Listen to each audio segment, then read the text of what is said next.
Welcome, everyone. Pleased to have you here with us today for what I believe is our 73rd episode of This Is CDR. This Is CDR is an online event series presented by OpenAir to contextualize carbon removal for policies that OpenAir seeks to advance at every level of government here in the US, as well as in national and subnational jurisdictions globally. My name is Toby Bryce. I'm based in Brooklyn, New York. I work on CDR policy and market development with OpenAir. If you haven't done so already, please introduce yourself in the chat and tell us where you're tuning in from. And please also direct that message to everyone, not just hosts and panelists, so everyone in the audience can hear from you. Just some quick background on OpenAir. We're a distributed volunteer network dedicated to advancing carbon removal. We are a global community. We work together on shared what we call missions, which are open source projects in the areas of policy, innovation, communications, and activist market development. Here's a graphical representation of a few of the dozens of projects we have going. Again, it's open source. Anyone can get involved. We'll put a link in the chat to a join form. We organize ourselves on Discord, which is like Slack. And you can hop on there, see what's going on, and see what you want to get involved with. Two projects that we have going specifically that are really sort of current and active. If you live in the state of California, there's a piece of legislation, a carbon removal bill called SB 308, which basically creates a compliance market for negative emissions or carbon removal that starts very small and will scale up over time so that California can offset its residual emissions with high quality carbon removal. It has passed the Senate. It's in the Assembly. If you have just a moment and you live in California, there'll be a form in the chat that you can use to contact your local assembly member and ask them to co-sponsor the bill or support the bill. Super impactful. And if you live in California, please consider taking a moment to do that. Similarly, we have a policy in Massachusetts, which is a state level CDR procurement policy. It is also in a very critical stage. We have Assembly and Senate hearings the second week of July. So similar to California, if you can take a moment and contact your local representative in Massachusetts in both houses, super impactful. So please help if you live in those states. Before we get started, as always, we want to define our terms. This is a definition of CDR from a great resource called the CDR Primer. We'll put a link in the chat. It's a book, an online book, and also a physical book that everyone should order, by the way. It's a beautiful book. Put together by a few dozen academics, like the leading lights in carbon removal, that is sort of a textbook for CDR. And this definition is from that book. It's also essentially the same definition that the IPCC uses, which is one that we think should be sort of standard across the overall carbon removal sector and certain policy. Purposeful human activity to remove CO2 from the atmosphere and durably store it in geological, terrestrial, or ocean reservoirs or in long-lived products. Two really important points to call out just quickly whenever we talk about carbon removal. Number one is to disambiguate carbon removal or CDR from quote unquote carbon capture or quote unquote CCS, which is point source carbon capture of CO2 from an emission source, a fossil carbon emission source, whether it's a cement plant or a natural gas power plant. This may or may not be a good climate solution depending on the specific techno-economic, socioeconomic, political, community context of the project, but it's not carbon removal. It's a form of reducing emissions. Number two, whenever we talk about carbon removal, it's important to call out from the rooftops that carbon removal is in no way, shape, or form any sort of substitute for a strong prioritization on reducing greenhouse gas emissions globally. We need to completely, as much as possible, decarbonize our global economy, reduce greenhouse gas emissions. This is 90+% of our climate work. The purpose of carbon removal is to balance out the quote unquote residual emissions, which are those emissions that we cannot mitigate, reduce, abate in a climate relevant timeframe. These are primarily from agriculture, potentially from other industrial sectors. 5 to 10% of global emissions. So really the strong prioritization needs to be on emissions reduction, but there's clear consensus that carbon removal is needed and needed at massive scale. 5 to 10% of global emissions is a few gigatons at minimum per year by mid-century. We're currently at kiloton scale, so we have a ton of work to do to scale up carbon removal so that we can meet our climate goals. And that's why we're here. And we're going to talk about a really exciting new carbon removal approach today. And I'm going to hand it over to my colleague, Megha Raghavan, to just talk about a few run of show points and then introduce today's speakers. Hey everyone, I'm Megha. I am an OpenAir member based in London, and I also work on policy and market development. So as usual, we're going to start with a short presentation, and then that will be followed by a few prepared questions and then moderated audience Q&A. So please do type any questions that you have into the Q&A box as we go along. It's separate from the chat box, so just make sure you find the right one. It helps us organize and keep track of them as we go along. We are also recording the event, and so we'll send that link out to all of you if you registered, and we'll post it to OpenAir's website and OpenAir's YouTube channel.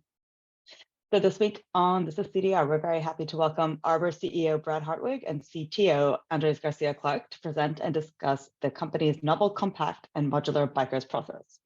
Brad began his career at SpaceX, where he spent his early years developing the Draco rocket engine for Crew Dragon as part of NASA's Commercial Crew program. After SpaceX, he worked as a flight test engineer and test pilot at Kittyhawk while volunteering as a search and rescue specialist for Marin County and the California Air National Guard. After seeing the devastating effects of California wildfires up close, Brad shifted his attention to contributing to the climate fight, and he started at Arbor with the rest of the founding team to draw down humanity's legacy carbon emissions. By converting waste biomass into carbon negative electricity, he and the team feel like they also have a compelling and imminent solution to the growing wildfire problem. Andrés Garcia-Clark started working at General Electric, and he did so for 13 years, developing advanced natural gas turbines that power cities. After this, he helped SpaceX to develop the Raptor full-flow staged engine over 5 years, going from clean sheet design to full testing and deploying into Starship. Through all of these adventures, Andrés gave a lot of thought to about our future and the world that we leave to our progeny. He came to the decision that this is where we make our current stand, and that we need to give a lot of focus to working on the carbon problem, which is the labor of our time. So that led him to Arbor, where he works with the team developing a novel negative emissions energy plant, which can be used as a tool to remove CO2 from the atmosphere while also producing energy. So to our presenters, whenever you're ready, the floor is all yours. Awesome. Thanks, Mega. Let's see if are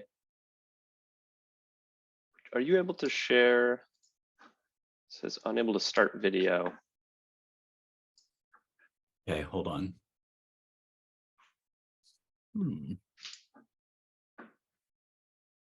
Let's see.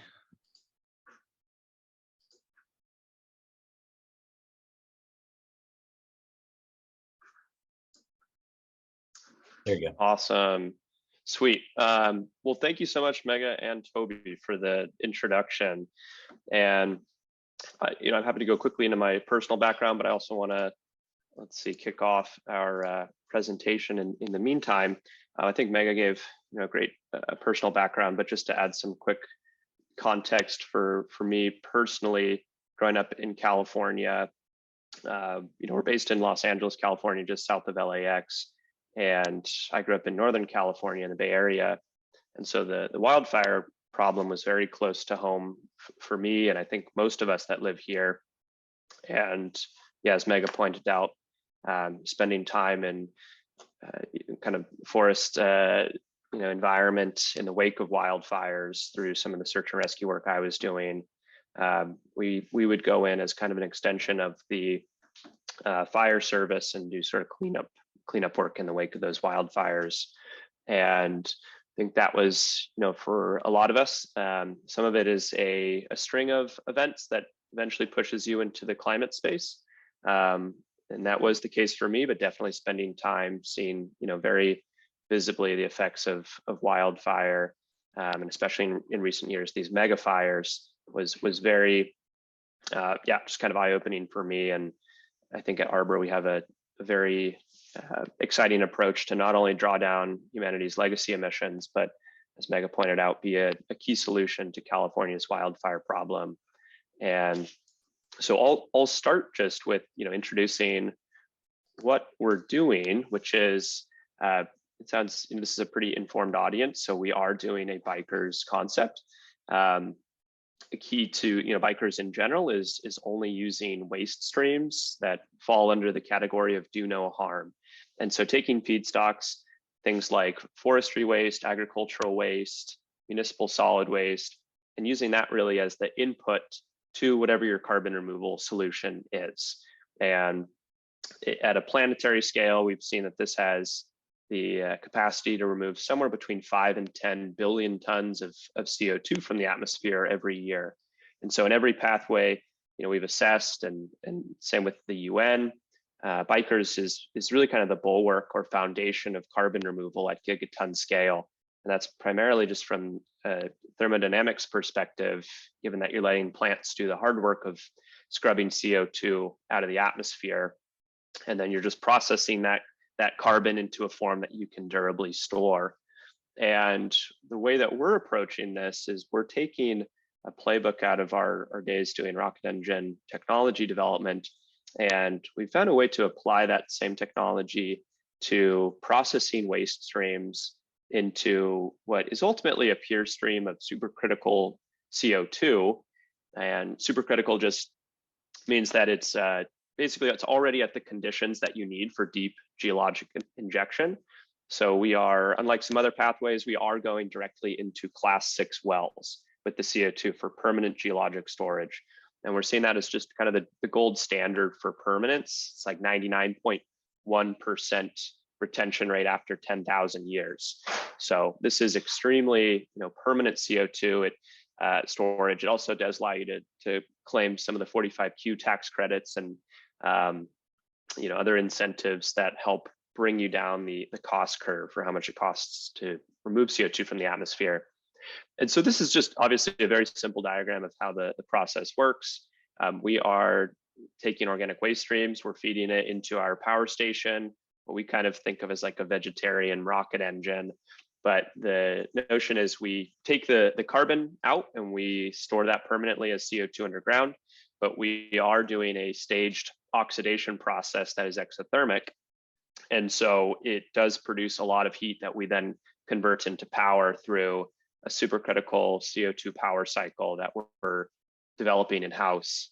And we always like to take a step back and look at the planetary scale and see what really is the potential for BiCRS to play a role.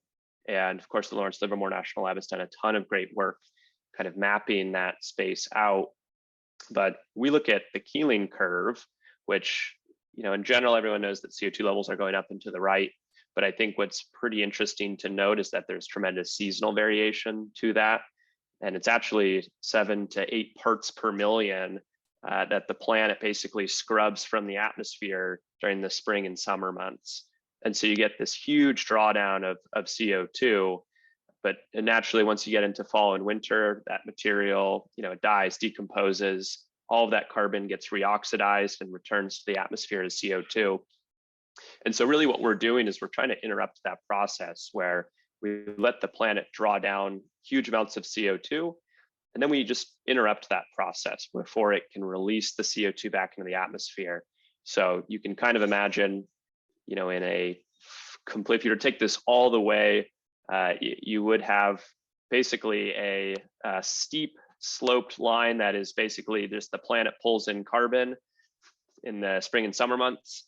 And then you have a fall and winter period where nothing happens. And then the next spring and summer, it gets pulled down again. At that scale, if you could do it with all of the plant material, you could reverse climate change completely in around 15 years. And that is what we've seen is every 1% of that planetary scale is actually roughly 1 gigaton of carbon removal per year. And that is, for us, something really compelling because you don't need any external energy input to get that. Sort of the planet is already doing that for free. And we just need a machine that can process that material and turn it into both power and CO2 that's storable. And so that, even at the 5 to 10 gigaton scale, we're looking at actually adding on the order of 30% electricity to the global supply. So actually augmenting the global electricity supply by 30%. And so this is essentially that where we fit into that planetary photosynthesis, or we like to think of as sort of the breath of the planet. And we are obviously focused on this machine here in the middle, is how do you take these waste streams and process it, turn it into power. And naturally what you want to do is you want to maximize the carbon conversion or carbon capture efficiency from 1 ton of biomass. And so 1 ton of biomass, it's kind of the way that the molecular accounting works out. 1 ton of bone dry biomass actually equates to roughly 1.8 tons of CO2 equivalents. And so we would like to get, all 1.8 tons of CO2 equivalents from the biomass into a class 6 well. And so there's some interesting ways that this is differentiated from things like, biochar is a kind of low-hanging fruit right now for carbon removal. But you only get roughly a 40 to 50% carbon capture efficiency with biochar. And we're looking to get upwards of 80, 90, even, approaching 100%. And so what does that process look like? We had a handful of goals in mind when we started this venture. We have the opportunity to start with a clean sheet. And I think that's really exciting just because most of the BECCS projects out there today, and BECCS is a subset of BiCRS, so bioenergy with carbon capture and storage.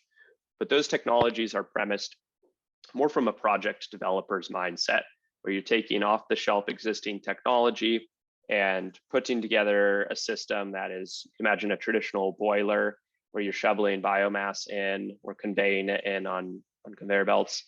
And then you add a post-combustion carbon capture process on the back end. And that is it's a process that works, but there's a number of drawbacks to that. And we set out to really kind of reduce or eliminate entirely all of the fallbacks or pitfalls of that traditional approach. And we want to deploy as many plants as possible, as fast as possible. And what that looks like is kind of moving away from a project mindset where each project is more of a special snowflake, and going into this mindset of how do we standardize and modularize this solution so that we can build these ourselves in a factory, prefabricate modules, and ship them essentially to sites that are ready for a plant, and have a plant up and running fairly quickly once the grid interconnect is online and the well is online. And the other kind of key piece to this is, because you want to use waste feedstocks, you want a process that can be very accepting of low grade material. And we've sort of optimized the process for that as well, which is you want to be able to take bottom of the barrel feedstocks that are heterogeneous in nature, and have a process that is robust to taking all of that material without a lot of customization for a given feedstock. And so from left to right, we're first introducing a process called torrefaction, which is, it's not something that we invented. This has been around for decades now. It was originally invented with the idea of converting biomass into something that behaved more like coal. So that could be a drop-in replacement for coal-fired power plants and offer a cleaner solution without any major system or hardware upgrades to the actual plant. But there's some really exciting aspects of torrefaction that made it a good fit for our process, which includes, one, you can take very heterogeneous materials and turn it into something that is a lot more homogeneous. The carbon content from one feedstock to another is actually fairly consistent. It tends to range in the 48 to 52% window. And that is, it's kind of just like a fact of life that, carbon-based life forms are going to have carbon in that sort of range. And the torrefaction process, so it makes the material behave a lot more, similarly downstream of the thermal pretreatment, which is great. It basically takes heterogeneous material and it turns it into something that is a lot more homogeneous. It also makes the material hydrophobic, so you can have longer shelf life. We look at a lot of waste feedstocks are inherently seasonal, so you're going to get a lot of material that comes in kind of the fall time after harvest of agriculture, corn and rice and all these feedstocks you want all of that material going to the grocery store, but the corn stover, the rice husks, the almond shells, that material is produced in huge quantities, and a lot of times that stuff is pile burned or it's landfilled, and we want that material to be going into our engine, so to speak. And so torrefaction allows you to now spread that feedstock, basically make it shelf stable for the whole year so that you can consume it over a longer period of time. It also makes the material a lot more friable or easier to grind with a lower energy input. And so that's what we call it kind of spice once we've ground it into a fine powder as sort of a hat tip to the movie Dune. But we torrefy the material, we get this biocarbon. That material is also a lot more carbon and energy dense.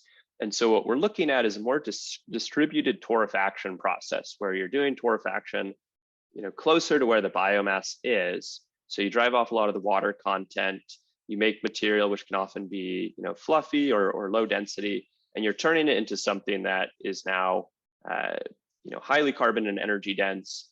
And from a logistics standpoint, it just drastically improves the overall life cycle assessment, and it reduces the amount of material you actually need to store on site for the power plant. You can kind of do distributed aggregation and storage, and then transport material on more of a just-in-time basis, so you can maintain a really small footprint for the actual plant itself. The next step, though, is this is kind of from here on out is where the rocket engine technology really kind of shines, and where we see as kind of key differentiation from processes we've seen in the past. And so R-gas is kind of the first process in that. And R-gas is a compact entrained flow gasifier. So it's about 90% smaller than a traditional gasifier, but it also works at high pressures and high temperatures. And there's a number of reasons for why that's exciting for us, but high temperatures, we're actually going above the ash fusion temperature, which means that you're hot enough to crack all of the tars, phenols, benzenes, any longer hydrocarbon chains, which can often be problematic in overall system reliability. You're breaking all of that down into your CO2, carbon monoxide, and H2, which is your high purity syngas. Also, by going above the ash fusion temperature, you are able to take material that is much higher in ash content, and that stuff, it basically slags out.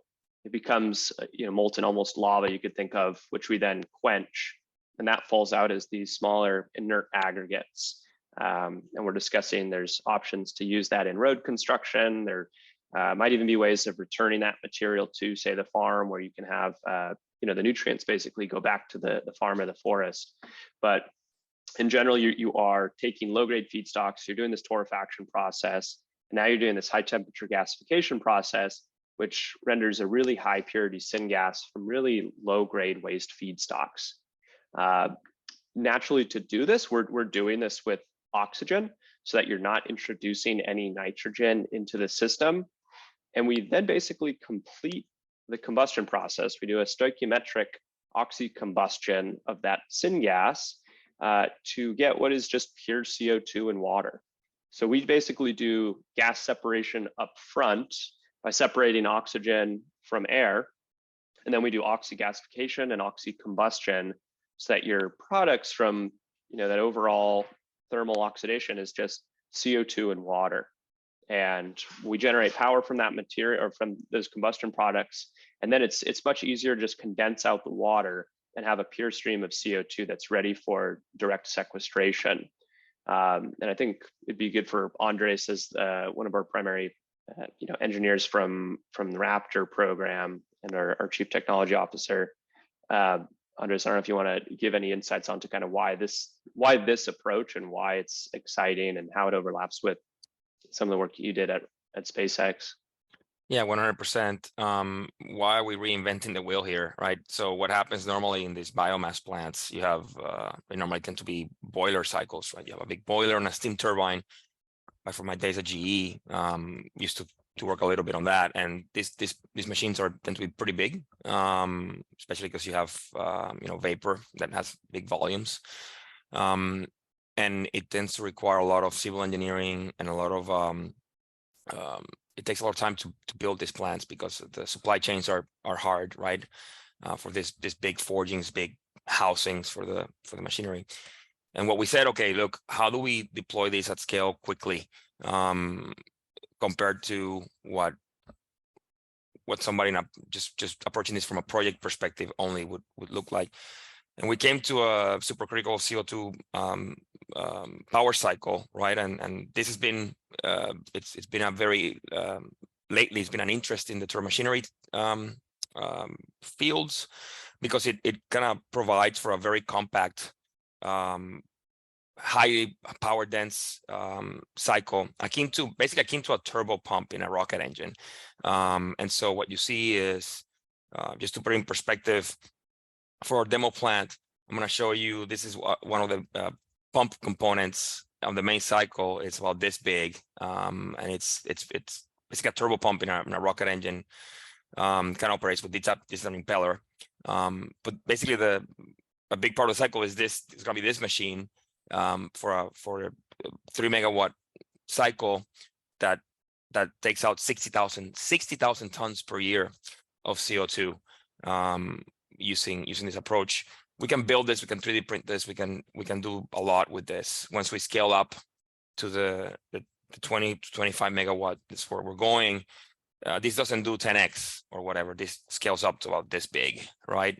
So that's we're kind of seeing this is how can we vertically integrate this service? We don't want to be or what we provide is carbon removal, and this is a tool. What's the easiest and best tool in terms of manufacturing and deployment to run the process? So we are developing our own turbomachinery in-house.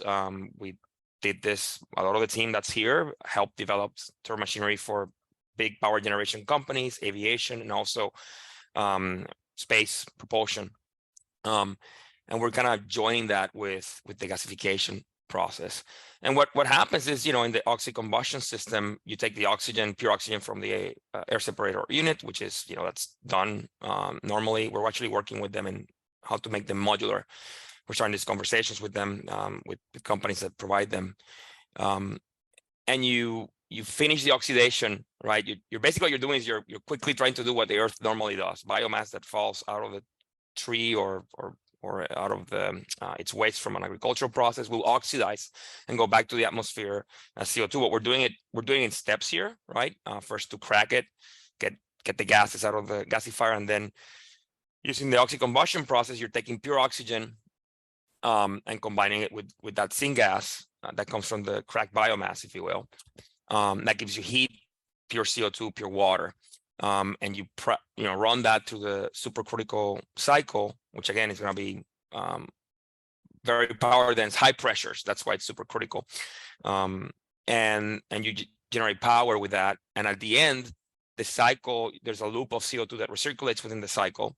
But because you create new CO2 anytime you run the oxy-combustion system, that's feeding into the power system, you basically can take some of that out. The new stuff you created, we have a core flow that's recirculating through this pump, for example. It goes into a turbine, gets heated up, goes into a turbine gets cooled down. The extra amount you add is what you remove, right? And when you do the thermodynamics and what we call in the engineering parlance the heat and mass balance of the project, our small project or demos, the smallest we can go. We wanted to go smaller to demo it, but the smallest we can go is 50 to 60,000 tons a year, because we can't really make something smaller than this type of machinery, right? So this all kind of looks like a lot like rocket engines, and what people tell me a lot is, hey, how this has to last a long time, and we 100% get it. So what we're trying to do here, this company is like trying to marry the energy and process, hardware design, not project management or making projects, nothing bad with that, but it's that the hardware design, the people who design the machine, take that thought process of long life and bring it to the rocket engine process, right? And so what you get is electricity, pure CO2, and water, because of the H2 that comes out of the combustion process. There's not going to be emissions because we're not using air. Right, normally gas turbine plants or normal biomass plants burn with air, take the oxygen from the air, so you create NOx and other pollutants. We're not going to do that. Everything goes to the hull, as we say here, right? We want to have at the bigger scales, we want to have a well, and literally the machine, as it runs, there's a valve that connects to a pipe, and that pipe goes into a well, and you put the CO2 down 7,000 to 10,000 feet. So yeah, I think that, I don't know if you want to keep chatting. Yeah, thanks for the additional flavor, Andres. We're, of course, this is a lot of technology development that we're doing, and so we're in different stages with kind of each subsystem. We've done a lot of work on the processing of the feedstock to date, so that includes the torrefaction, pulverization, as well as the feed system into the gasifier. I think if anyone has worked with biomass, it's one of the hardest problems is actually the movement and conveyance of biomass, because it's this really wonky, it's solids, which are different in general, and you have just these more fibrous, longer, or higher aspect ratio pieces. Even when you really reduce the size of the material, it still ends up kind of being these little splinters. And so trying to flow that material in a way where it doesn't get hung up, it doesn't bridge, rat hole in the hoppers, that's a pretty unique kind of engineering challenge in and of itself. The oxy-fuel combustion, the team has been hard at work. We do a lot of this testing out in the Mojave Desert here in California. So it looks a lot like a rocket engine test campaign. The gasifier, we are working with the Gas Technology Institute on, and that system was actually originally designed for coal gasification. So you can imagine converting coal into syngas, which could then be used in a chemical refinery to produce things like sustainable, aviation fuels, or really any product that you want with syngas as a precursor, or doing it as an integrated gasified combined cycle. But that gasifier has been proven with coal, and we are now modifying it to work with torrefied biomass. And again, a lot of the torrefaction process renders a product that is very similar to coal, but there is still nuance to it that we are going through. Of course, on the side, there's also a ton of work going into our MRV development, and we are kind of trying to grow our customer base also to help fund the development of this system. And so a lot of work going into getting us certified on with third-party helpers that can get us protocol methodology that are kind of highest, sort of meet the highest standards. I want to just kind of give some quick, I think the hardware is always pretty exciting to see, or at least for us as engineers. And so I want to just quickly walk through some of what that looks like before we hand it off for questions. And I think it's hard to get a sense of scale for some of this stuff, but this is a example of the oxy combustor. So it's around the size of a coffee thermos.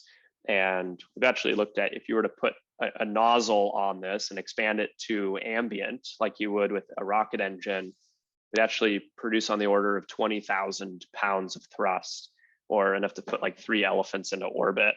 So this will be an extremely, we think it'll actually be the most power dense machine on the planet, which again, the reason we're doing that is to make the system much, much smaller so that we can additively manufacture the systems, build them in-house, and have modules that you can ship to site rather than having long on-site construction times.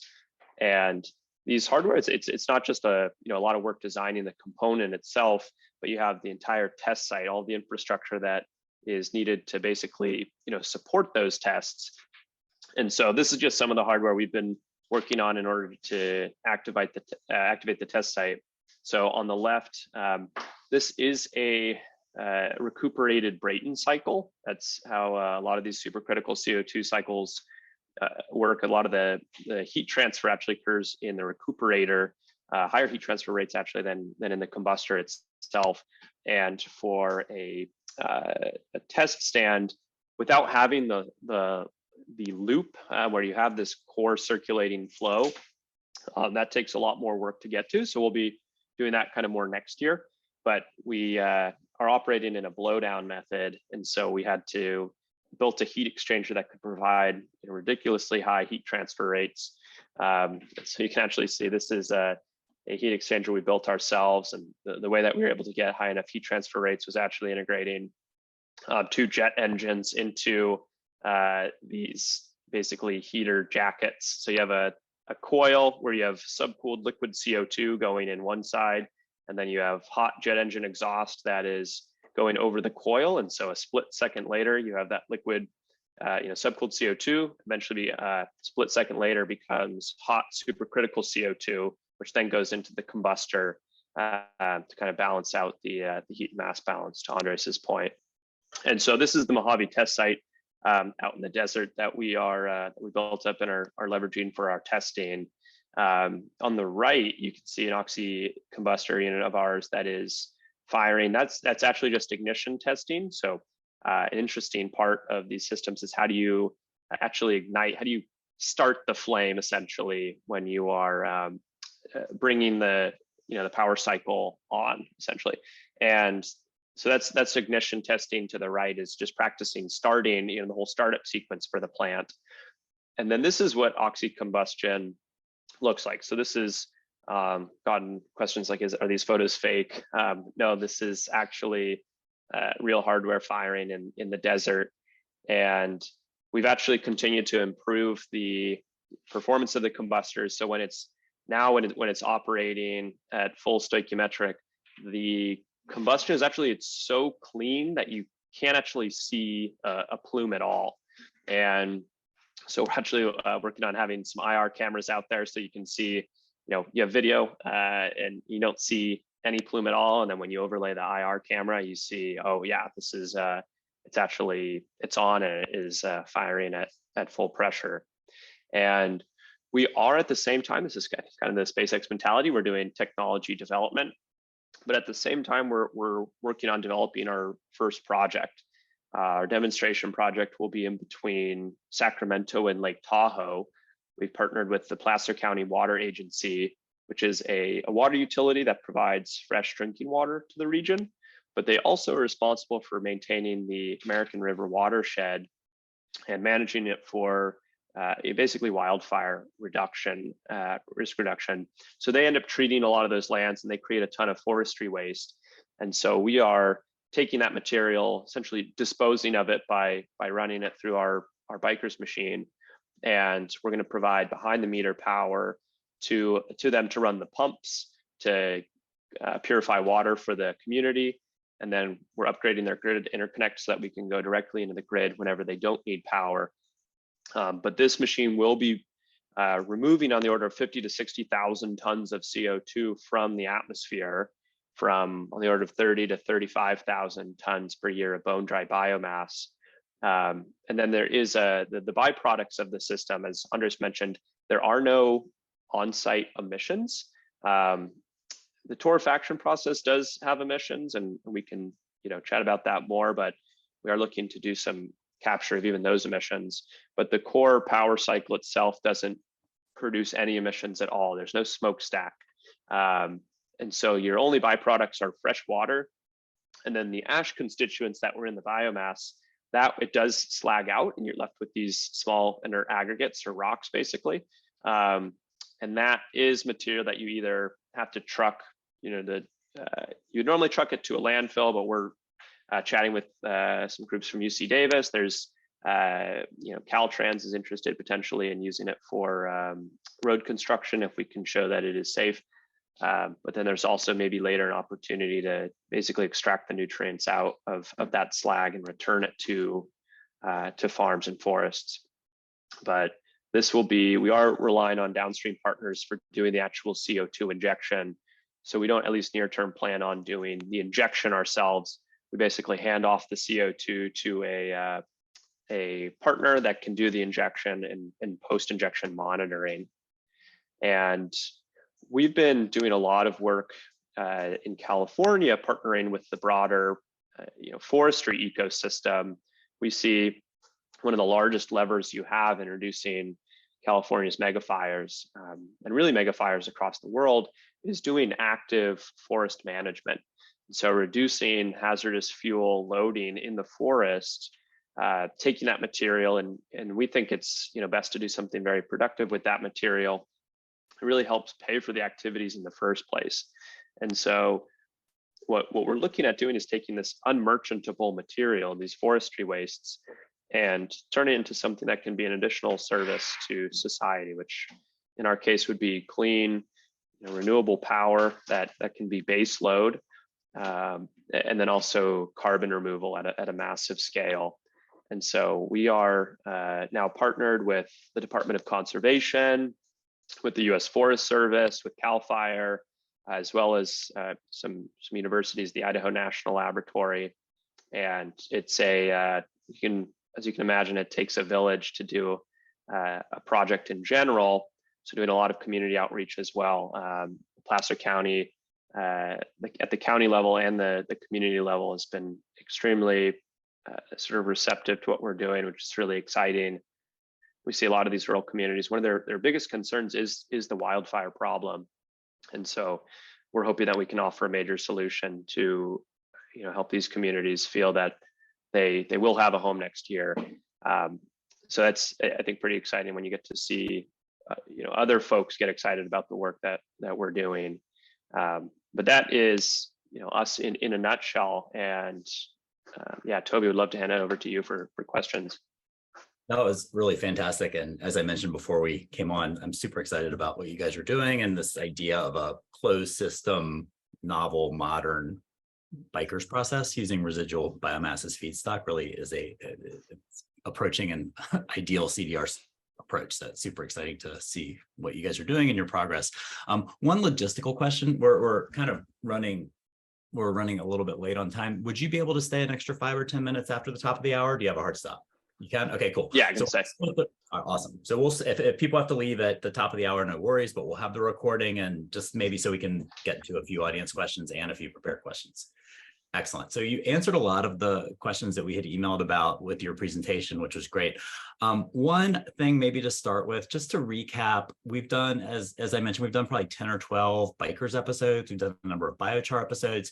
Can you recap just the difference in the two thermal conversion approaches between pyrolysis, which I know is kind of a range of approaches, and your torrefaction, in terms of carbon efficiency, and also maybe the temperature and any other important variables? Yeah, so it is kind of considered a part of the pyrolysis, gradient or scale. We look at there being, again, we kind of think of it as roasting coffee beans as like a good analogy. And on one side, you have, severe pyrolysis would end up with essentially activated carbon. You're driving away all of the material except for carbon. That's going to have your highest carbon loss, though. You're going to end up using a lot of the biomass itself. You're consuming that, it produces a syngas, you're combusting that, and you're further driving the pyrolysis process. On the other side of that is torrefaction. So there's fast pyrolysis, there's biochar, that kind of falls on the more severe side of the spectrum. What we're doing is basically like ultralight roast of the biomass. And so our goal is being in kind of the 10 to 20% carbon loss range with the torrefaction process. So it's enough to start breaking down some of the lignin, cellulose, hemicellulose, but primarily you're driving off the moisture content so that it becomes shelf stable. And then you're starting that breakdown process so that you can make the material much easier to grind. But that's what we see as kind of a key advantage here is a really high carbon capture efficiency. And we're looking later on at even doing oxy-combustion of the VOCs or the syngas coming off of that torrefaction process. So that way you can take, the goal is 100% of the carbon in the biomass is going down the hole. Of course, getting 100% is theoretical limit, but if you can get into the 90s and the mid to high 90s, that's a really, we see as robust BiCRS process. That's fantastic. We have another torrefaction BiCRS approach coming on in a few weeks, CARBA, which is burying the biocarbon. But I think Professor Paul Danauer talks about ideal temperature of 467 Celsius or something like that. What is the temperature of your torrefaction, if that's something you can share? Yeah, we're on the lighter side. We're in the 300 Celsius range. Cool. And just to recap, you had a great slide for this, but just to recap kind of and Andres talked about this as well, but your form factor, first of a kind form factor, or your module is 50,000 tons a year of carbon sequestration, CO2 equivalent sequestration, generating 2 megawatts of energy net, 30,000 tons of feedstock. And what are the other components? You had fresh water that you produce, and then you said only 250 tons of the slag. Yes, so we'll produce on the order of 3 million gallons of fresh water per year, and 250 tons of slag per year. So you hit that on the head. That will vary depending on the ash content of the biomass. Forest biomass in general, even stuff that is more like slash, bark, needles, on the aggregate, it's still fairly low ash content. You compare it to something like low rank coals, which can be 20, 30+% ash content. This is much lower. So yeah, it's fractionally, it's a pretty small amount of slag. Okay, that's super helpful. Thank you for sharing that. And just a reminder to the audience, please put the questions in the Q&A box, because if they come in the chat, it's very hard for us to manage them, but we'll get to as many as possible in just a few minutes. One thing, and I put a link to this in a couple links in the chat that I think are useful. Arbor's winning frontier proposal is there, and there's a lot more detail about their process there, including some great process flow diagrams and things like that. We also put a link to a recent interview that Brad did with Cody at My Climate Journey on their podcast, which is super great, and a lot of this detail is there, and also some great Brad's personal journey to where you are now is just super compelling. But one of the things you said in that interview I found very compelling. We've had a lot of BiCRS folks on This Is CDR. I've worked on a bunch of BiCRS projects commercially, and I've literally never heard anyone say we'd like to pay more for the feedstock. And you did say that. Everyone's like, oh, I got to get it for free. And I just thought that was it was a novel thought for me, having tried to get biomass for free. And can you just talk about your reasoning there and kind of what you're thinking in terms of wanting to pay more for your feedstock? Yeah, and it's definitely counterintuitive. And to be fair, we do think a healthy bioeconomy where this material is it's a waste feedstock, but we'd like it much. It is a input to a process that is going to be needed at a planetary scale. But the notion here is that in the forestry space in particular, this is where I think it really is important that you can pay a high price for biomass, is that it's expensive to go into the forest to treat those lands. You can imagine it's small crews, often private, timber operators that have their own equipment of feller bunchers, grinders, skidders, and that is a process. It takes a decent sized crew to do that work, to treat those lands. They then have to chip it and put it on a trucks, bring it to the landing, and it can cost on the order of $25 to $50 just to get the material out of the forest and onto the landing. And then you have the actual transport of the material, and depending on the moisture content of the biomass, it can be 30, 40+% moisture content. And they do things to let the material kind of dry out over a period of weeks to reduce that. But you can quickly imagine why it's nice to do torrefaction closer to the biomass to drive off water. But we look at on the order of $3 to $4 per mile for truck transport, and that's with diesel trucks. We would love for zero emission vehicles to be available in the not so distant future. But it is what we're seeing in general is you need to be able to create a sustainable economy so that folks can do the work of treating the lands to reduce wildfire risk at the level that's necessary. And in the past, the only way that folks have been able to do that is from huge state subsidies. And we, of course, are definitely on board. We think if this is a priority for the state, that the state should be looking for ways to incentivize or subsidize the feedstocks to continue to inject capital into that ecosystem. This is really a climate resilience strategy for the state. But what we need, and this is when you look at banks that are trying to underwrite a project like this, they want to see a long-term supply agreement for biomass. and they want to see long-term offtake agreements for the electricity and the carbon removal. And if you are only able to pay, $25, $30 per ton of biomass, or even, some folks are like zero. You want it, you can only do it if it's free. That is really only done opportunistically. You don't have timber operators that are saying, yeah, we'll provide you biomass for 10 years at $20 per ton, because it's just not enough to pay for the operation. And as we chat with timber operators, there is an absolute interest in longer term supply agreements, but they need a price point that is going to actually cover the operations and all of the salaries and benefits of the folks along that entire supply chain.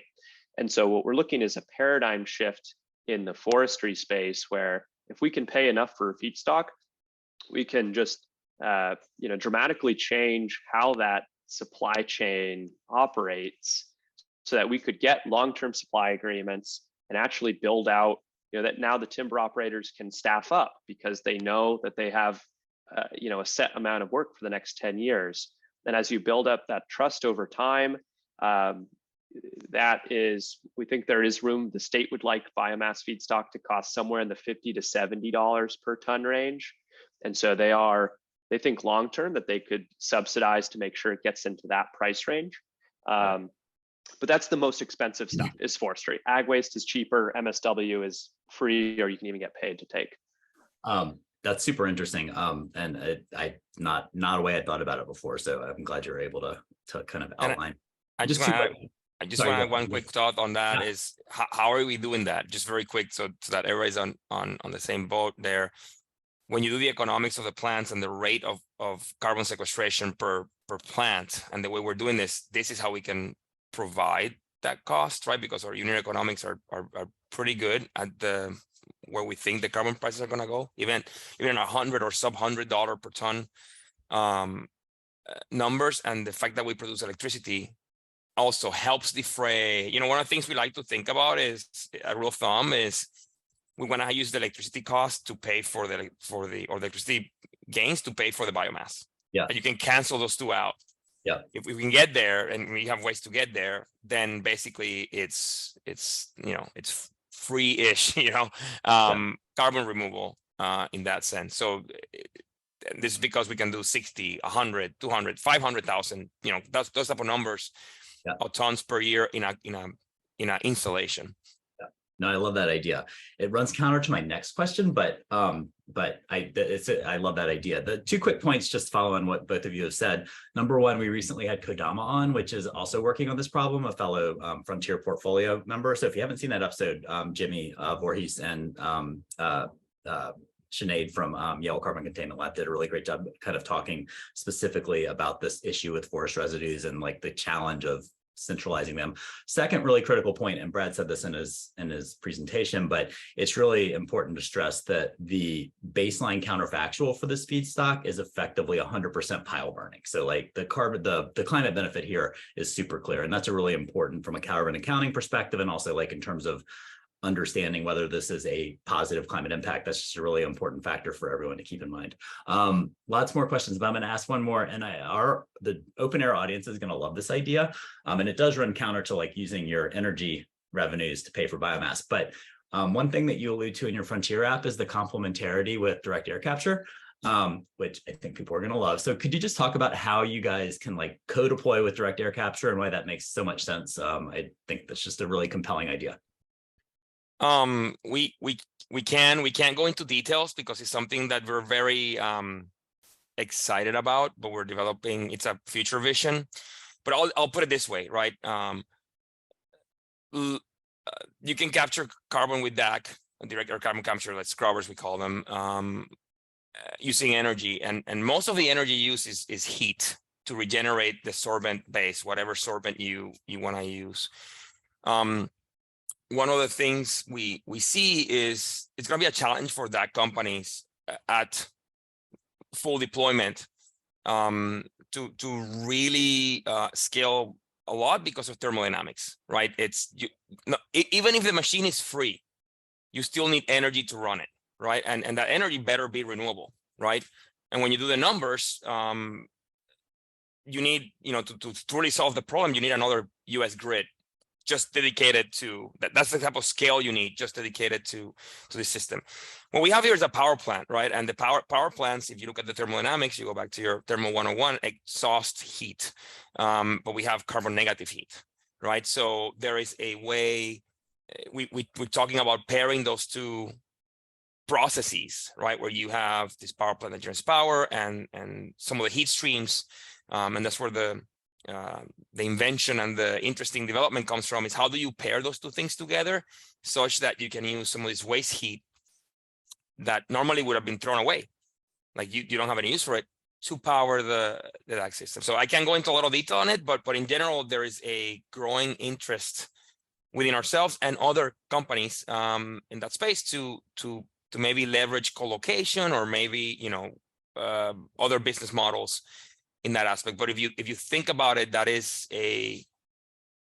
that makes me personally excited. I have a 2-year-old, I have a baby on the way, and I'm trying to do this to help them. And that, to me, something like that is extremely exciting, because it really uses wastes to fully capture the carbon. And so you have a parallel path, right? You don't need a grid. You let the grid decarbonize completely. So yeah, I don't know if Brad wants to add more on that. That's our thought process. Yeah, I'll just add that I think what we see as a couple distinct advantages is, you know, one, there are not a lot of renewables that offer the capacity to run 24/7 and have, you know, heat as a byproduct that you just need to get rid of anyway. And, you know, we are obviously super bullish on just renewable deployment across the board. We do think you need a lot of baseload assets, though. You basically need currently you need the fossil fuel infrastructure to be just as large as the largest load demand possible for the grid, in case intermittents are not available when you need them. And so we see this as a way to, you know, have what could be baseload power for the grid or baseload power for direct air capture with both electricity and heat. And it's pretty interesting that the thermodynamics are what we've seen as like doubling the level of carbon removal that you get, which is pretty exciting. You could theoretically get to what we see is upwards of 20 gigatons of carbon removal per year with the amount of waste biomass spelled out in the BiCRS report from Lawrence Livermore National Lab.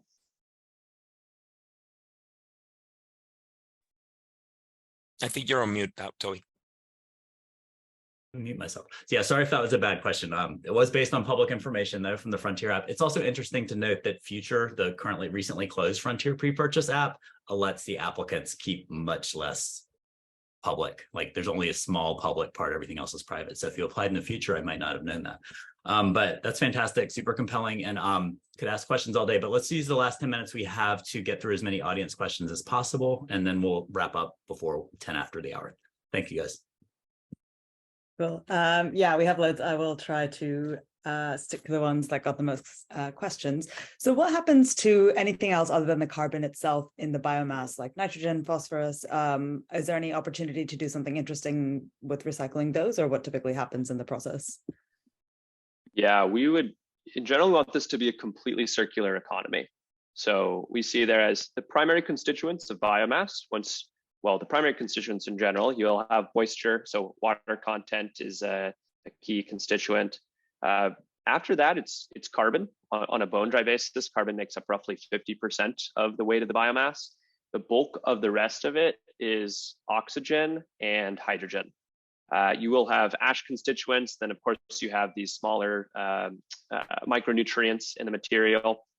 And the ash can be combinations of carbonates. Calcium carbonate is a common one.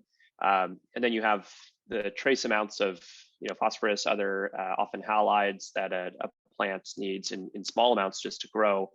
And we see there's sort of two pathways. If it's a solid in its kind of natural state, it will leave the gasifier as a slag. And there are studies being done right now. If you turn that slag into more of a finer powder, you can actually get it back in the range of the size that is optimal for reuptake by plant root systems. So there are specific micron ranges that you target for maximum nutrient uptake by mycorrhizal relationships and root systems. The other more salts that you can think of in the system, that actually, there is a post-gasification cleanup process that happens, and that does involve dissolving that material into water that recirculates, but there is opportunity to kind of precipitate out those salts in a way that could be returned to the soil or added, into a fertilizer and returned back to the farm. So that's really the goal. Is most of it is carbon, oxygen, and hydrogen, and so that ends up as CO2 and water when you fully oxidize those. So fresh water leaves the system, the pure CO2 goes directly underground, and then you have those other pieces of the puzzle, the slag and salts that you want to basically return to the soil. Right. Okay. And then in terms of the feedstock itself, so I think quite a few people ask this, and I think it's because people are familiar with pyrolysis, where you need more homogeneity and more of a dry feedstock. And I know you mentioned you can have like more of a mixed feedstock. Are there limits on the moisture content? Presumably an upper bound is what they're looking for. And if so, what kind of region is that in? Yeah, there's sort of a couple different pieces to this. Of course, if you have, we're chatting with folks on biosolids that come from a proper, waste treatment facility, and they usually use an actual screw. You can think of like mechanical dewatering of material into what is basically now a sludge. And we are looking, it's not the near-term roadmap, but we're definitely excited about the opportunity to use that material. And that would be a two-step pretreatment process. There's you likely need to use a portion of that to do an initial drying. You want the biomass to be, by the time it goes in the torrefaction system, of more like 10 to 15% moisture content. It will leave the torrefaction system with less than 3% moisture content. But yeah, the goal is definitely there's some additional upstream processing that will need to occur to ultimately funnel into this homogeneity that we're targeting. But basically the goal is do all of that upstream, and then the downstream machine, the smart metal as we talk about it, is standardized, modular, and stays the same. Okay. Got it. Cool. And then someone asked, who I think is going to be, sounds like is starting an MSc in the carbon management program at the University of Edinburgh and doing a thesis on BiCRS. So they want to know, what are the most kind of impactful questions or unknowns or areas within BiCRS that the academic community could be dealing with? Yeah, there's a ton, both on the technology side as well as the broader kind of ESG side of things. And we definitely, Toby was talking about the counterfactuals of a given feedstock. In the forestry space, it's very clear. Usually it's pile burned. It can alternatively be broadcast chipped, where it again decomposes in about a year or two. But other materials, we would love to see essentially a fair trade certified stamp of approval for a waste stream for biomass. And we're, very, if something like that does not really come into the ecosystem, we're thinking, well, maybe we need to be a thought leader in that space. But we think there needs to be a lot more digging into counterfactuals and life cycle assessment of different feedstocks, decomposition, rates of materials. I think on the technology side, there's a whole range of stuff. I would love to see a lot more exploration into, taking slag material and these other constituents and going into that circular economy is the vision. And we know there are universities that are looking at taking slag material and processing it into a way that is of the right form for reintegration into the soil ecosystem. We really want to make sure that what we're doing is not, on the ag residue side, going to affect long-term soil quality. And so that's, I think, a huge area for study, is how do you do this in a sustainable way on the agriculture side of things. Got it. Okay. Just one last one before I let you guys go. We had a question, I think, from a sort of a team within OpenAir that works on combating mis and disinformation and just, trying to correct those things in the public view. So, they're always trying to explain like CCS versus CDR at the most basic level, but kind of within your sphere, BiCRS, or specifically the things you're working on, what are the biggest misconceptions that you see that, maybe they could look at getting some better information out there? Yeah, I think what we did is really at the beginning, we wanted to overcome all the pitfalls of traditional BECCS, which is kind of its own category, but there's a lot of misconception we're seeing both from carbon sequestration, from traditional BECCS. With carbon sequestration, we oftentimes see is this just an excuse to allow oil and gas companies to continue on with the sort of business as usual approach. And we think there is a subset of folks that within the oil and gas world that they do see the business opportunity of carbon sequestration. And the oil and gas space, they actually have a lot of skill sets that are directly applicable to carbon sequestration. Everything from drilling, putting Class 6 wells online, to just large scale chemical processes, such as a post-combustion carbon capture process. And we, in general, I think there is definitely, natural gas, and in many parts of the world that don't have natural gas, coal continues to be the way for communities to get energy, and it is philosophically hard to deny them the right to, get energy and kind of come out of poverty in a lot of these places. There's a very close link between energy and quality of life, especially in places that are very low on the energy consumption chain.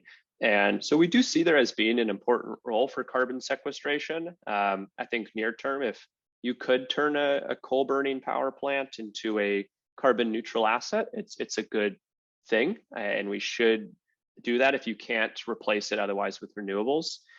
But we definitely don't want it to be slowing down deployment of renewables at massive scale for global decarbonization.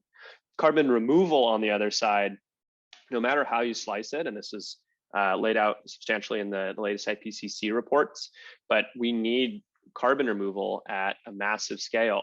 And that's not just to offset the emissions that are hard to avoid. It is, we basically have overshot, now 2 degrees Celsius, temperature rise based on our current trajectory. And there are certain inflection points where you're kind of gambling, kind of rolling the dice to see, well, what are the major global system inflection points that we're going to hit that are tipping points where there's no going back.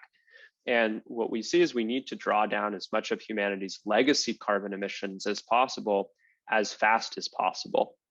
And that is not done with traditional carbon sequestration, which is turning a fossil fuel burning asset into a carbon neutral asset. We need true carbon removal solutions that are basically putting the dinosaurs back in the ground. You're taking that CO2 that came from burning fossil fuels and putting it back in the ground so it can no longer contribute to climate change. And we need to do that at as large of a scale as possible, as fast as possible, in a way that is supportable by the global economy, and is done in a sustainable way. So you do have kind of these caveats, but what we're seeing is you do need both. But carbon removal is definitely a distinct and kind of tremendously needed work. Absolutely. All right. Well, thank you guys so much for joining us. And Toby, quickly over to you to just end things. Thanks, guys. Awesome. Thank you, Mega. And thank you to the audience for being with us and for the great questions. And especially thank you to Brad and Andres for your incredible work on Arbor and for such a great presentation and for sharing an hour or so with us and talking about what you're doing. Super, super exciting. Yeah, thanks so much for having us, guys. Definitely awesome to be part of the carbon removal ecosystem at large. This is going to be a lot of work in front of us. Yep. And thanks again. It was really fantastic, and look forward to staying in touch and keeping track on all your progress to the first of a kind plant in 2025. Just a few quick programming notes. We're over time. Thank you again for staying with us. Chris put in the chat, we've launched This Is CDR in German. We have American CDR alum, Dr. Mario Schmidt, who's Berlin-based biochar concrete company called Ecoloct, next Tuesday, July 4th at 17 hours Central European time, which is 11 a.m. US time in German. So keep that in mind. We do not have a This Is CDR next Tuesday that day because of US Independence Day. We do have a special event on Thursday. Mega is going to interview friend of OpenAir, Christian Yevers Denut, who works with South Pole. He also works on a bunch of different initiatives in the larger CDR ecosystem, and he is going to be presenting the inaugural methodology launch for a multi-stakeholder standards initiative called the CCS Plus initiative, which despite its name, which I would like them to change, is working on carbon removal. So that's next Thursday, the 6th at 12 p.m. Eastern. There's a link to that in the chat. Please register and join. It's going to be excellent. And then here is a list of what we have upcoming on This Is CDR through kind of the end of August. And I think we're adding one more on the 15th, but lots of great episodes coming up. There is a link in the chat that you can register to all of them. And we look forward to seeing you again at one of these future events. But thank you for being with us. Thanks again to Brad and Andres, and we will see you again soon.